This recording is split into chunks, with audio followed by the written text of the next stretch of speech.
from that work that they do each and every day. And then we will look to implement that and get that recommendation and adoption. He's through about half of those interviews right now, and we're looking to hopefully gather those additional interviews in the first couple of weeks of January, before then doing the hard work of digging in and developing that and creating a commonality across state government.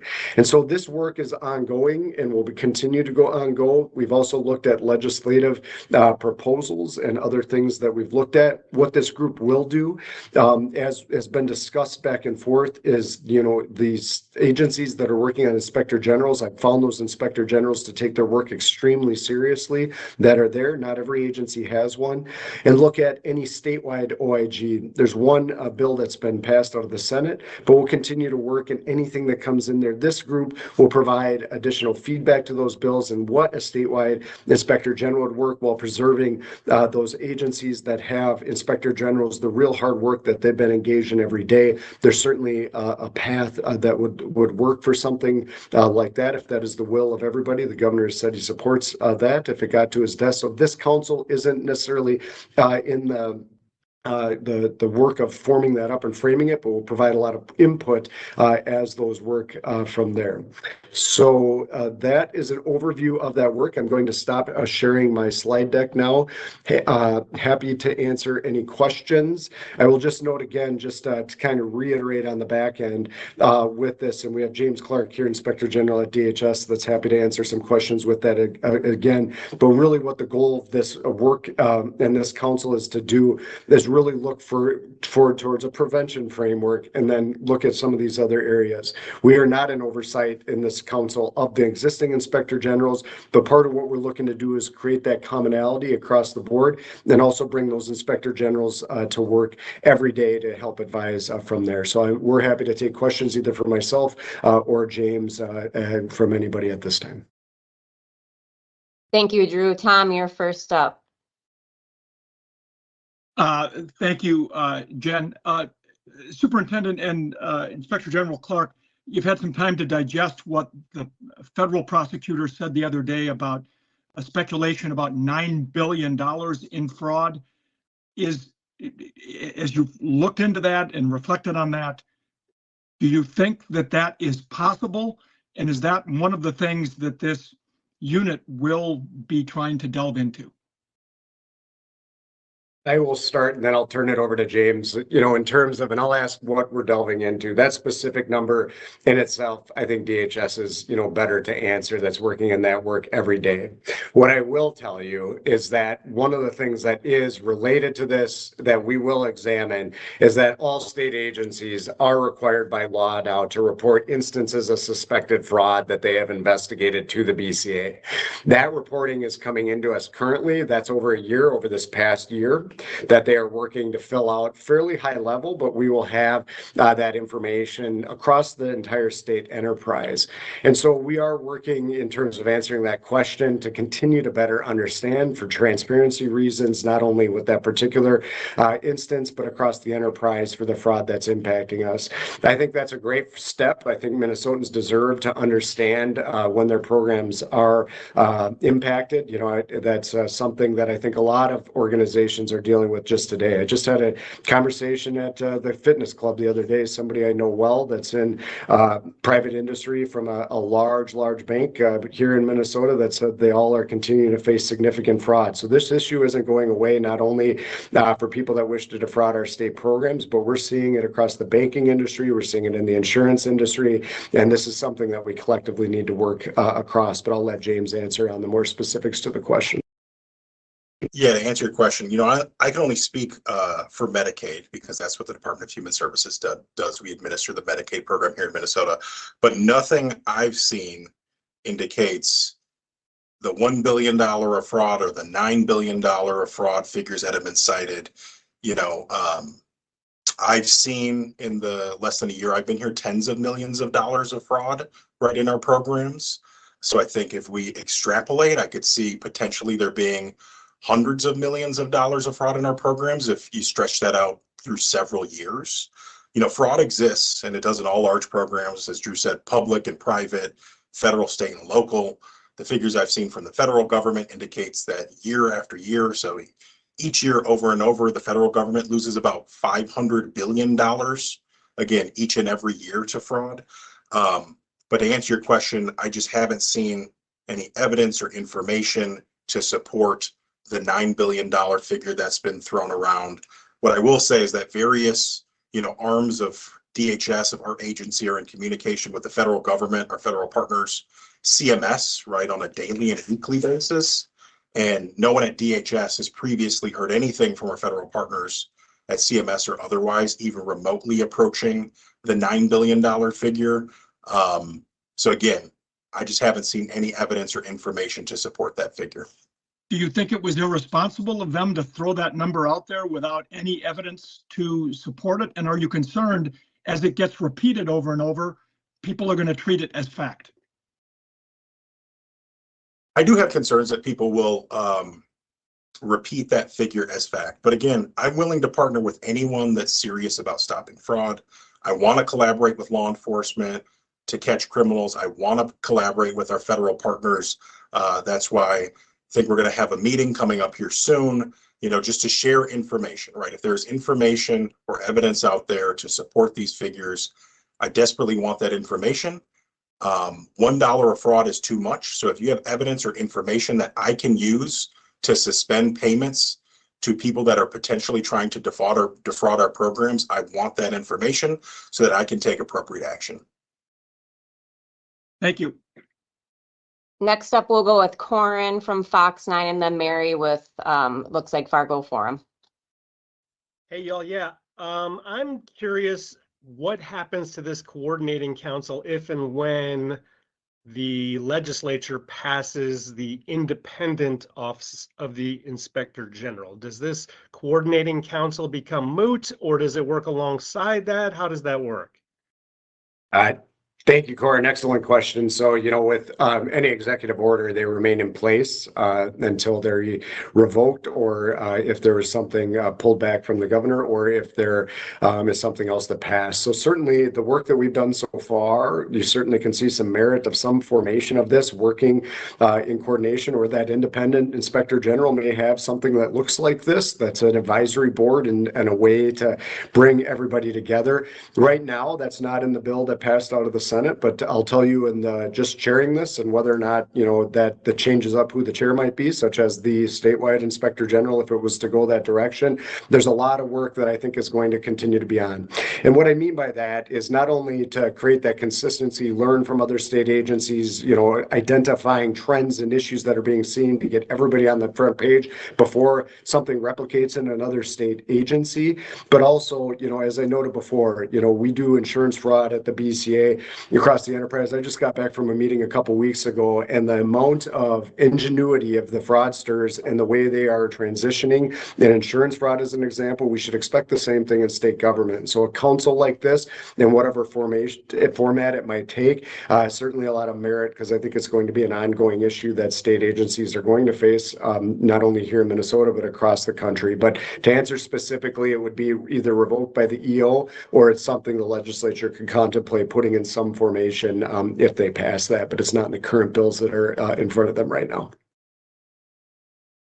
We'll go with Mary with the Fargo Forum and then Michelle Griffith with the Reformer. Hello. I'm just curious, as you're trying to get this statewide approach to fraud, if you're able to comment on how disruptive or concerning it is to you that maybe some partisan divides could be causing a lack of communication between state agencies and federal prosecutors. We've already seen the instance with the Republican House Fraud Committee saying that they haven't been sharing some information with DHS. I'm just curious if you can comment on how you're going to address those issues as well. Yeah, I can, and if James wants to weigh in, I'm happy to do that. I'm a nonpartisan person. I'm a cop. I grew up working to combat criminals who wish to commit crimes against Minnesotans, and I continue that work today.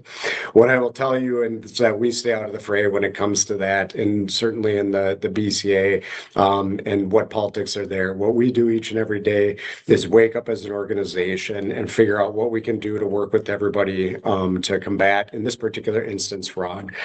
And what I mean by that is at the United States Attorney's Office, those are individuals that we know well, that we continue to work with on a myriad of crimes, and that work continues. We are working right now to set up another meeting related to this with those. I'm confident we will continue to work for ways to work together where it makes sense. But I also want to be clear, between James' work and the Attorney General's office that does the Medicaid Fraud Control Unit and the BCA, resources are there to combat this at the state level for state prosecutions, and I'm confident we'll continue to work with the United States Attorney's Office on there. I also would say we want to see everything when it comes to any tips. I know DHS wants to see that. Information is really important for us. If this comes for any type of crime, whether it's combating child exploitation online or fraud, we need to be provided that information to do that. For anybody who's aware of criminal fraud, the BCA has an intake form on our website. If there's any state employee that has any concern about retaliation, there's a button to click there that's been there since we instituted this a year ago. That's for whistleblowers. That helps us segregate that information, and we'll work to ensure that that person is protected through that process. The BCA has a long history of investigating high-profile individuals, law enforcement, anybody along the way, and we certainly will investigate anything and everything, and we will protect the identity. We do that every day with all kinds of cases for people, and we want to make sure that people know they're safe to report any criminal activity into the BCA. And James, I don't know if you have anything additional. Sure, I would just add, Drew, this system will work best if everyone collaborates and we keep politics out of it. I think we all have a shared goal to detect and prevent fraud in our state programs. Said it before, I'm willing to partner with anyone that is serious about stopping fraud. I want to collaborate with elected officials, collaborate with law enforcement to stop criminals. This stuff makes me angry. It should make us all angry. So if there is evidence or tips about possible fraud, DHS should be given that information so that we can slam the door shut on people and businesses that are trying to defraud us. Like I said, this system will work best and really can only work if everyone partners together and we keep politics out of it. Michelle with the Reformer, and then we'll go to Quinn with KTTC. Hi, thanks. Superintendent Evans, you said that state agencies now are required by law to report instances of suspected fraud to the BCA. Can you share how many reports the BCA has received in the past year of suspected fraud? Okay. Yes, Michelle, happy to do that. So there's a couple things we're working through that. We've had about 200 come into that particular portal with a number of others that have come in different ways, but from state agencies directly, about 200 reports that are in there. The bulk of the cases, as I reviewed preparing last week, were related to Medicaid, where I would say there's the most actionable evidence, but there's a few others. But the bulk of it remains in that program from what we've seen as the reports come in, with a number of others that are in the outliers. There's about 30 or so from that are not actionable. They're individuals. It's open to the public, that there's really no merit to the particular allegations that are in there. And there's about a dozen or so that are open under active investigation by the BCA. And then we'll provide assistance to MFUCO, U.S. Attorney's Office, DHS, as needed on any of those Medicaid cases. But that's where that's at. But part of this is we want to continue to get the word out. As James said, we want to listen to everybody. Again, an individual that defrauds a state program defrauds every Minnesotan. And so we want to continue to seek additional information. And we encourage people, if they have suspected criminal fraud, to report that in, and the state agencies will continue to do so as well. Quinn, go ahead, and then Matt Sepik with NPR. Yeah, just to kind of follow Mary's question, I was going to ask something along the same vein, but as a more specific kind of pointed question here, I wonder if someone could talk about the legality of the fraud committee sort of withholding whistleblower information. Are they required to turn that information over? Is that something that they kind of have discretionary, the ability to do with their discretion. Could we expand a little bit on that? I will, I haven't examined that issue specifically. What I will say is, as a separate branch of government, it might be a question better suited for them in that particular process. What I would say is I want, anybody who has, at least in terms of what the BCA does, if there's suspected criminal activity, all state programs, all state agencies are required to report it to us. I'd encourage everybody to report that into us. But I also should note, in some of that, James and the feedback DHS has had is they want to stop that payment. I will tell you that, if they're reporting to the Office of Legislative Auditor, the BCA, and our team meets with the OLA on an every other week basis and have a great relationship with them in terms of coordinating on these particular issues. They'll refer any case where they suspect criminal activity to be occurring there as well. So if it gets reported to them, I'm confident that criminal activity that they receive will be reported to us as well in that process. And we got NPR, last two. We'll do Matt and Peter, and then we have to wrap it up. Hi, this question is for Mr. Clark. You said that you haven't seen evidence to indicate that there's anywhere near the amount of fraud that Mr. Thompson outlined at his news conference on Thursday. But how do you account for the massive amount of growth in these 14 Medicaid programs of concern, particularly housing stabilization services? We're seeing levels of growth there that track with the levels of growth that we saw in Feeding Our Future. So how do you account for that massive growth? I would just say DHS expected these programs to grow. I would also say that I am concerned about the massive growth of new programs and whether we are doing a sufficient job to vet these people and businesses before they gain access to these programs. Said it before, we have a business vetting problem here at the Department of Human Services. We need to do a much better job of vetting unserious people and businesses before they gain access to our programs. And we need enhanced business technology solutions on the back end to better monitor people and businesses once they do gain access to our programs.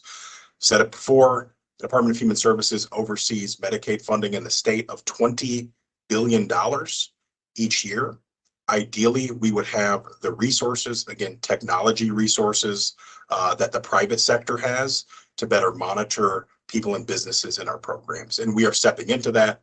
Since I've come aboard in March, we are leaning into enhanced data analytics. So some of the work that you've seen, suspending payments to providers, that is a result of data analytics. So I would just say the growth in these programs concerns me, although we did expect there to be growth. These are new programs that got up and running in the past years recently. But yes, that is a red flag that the department is looking at and that I'm looking at.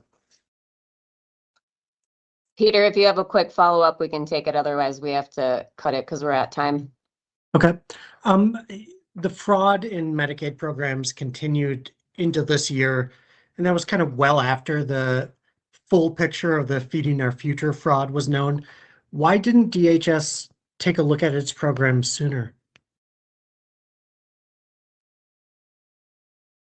I mean, I can only I started here in March, right? Since I've come aboard, we are aggressively looking at our programs.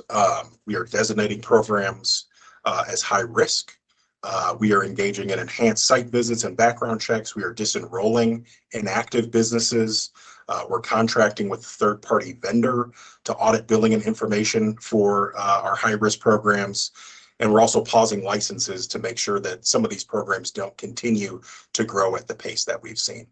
So while I can't speak for what happened before I started in March, I can say we are taking aggressive action to root out, detect fraud, and hold bad actors accountable. Thank you, everyone. I just wanted to note that I put in the chat, Superintendent Evans did talk about some of the BCA's financial crimes and fraud work. So I put a chat or a link to the website in the chat. If you have any follow-up questions, you can reach out to me or Scott Peterson at DHS, and we can try and help with any follow-up questions you have. So thank you for joining us today. Thank you.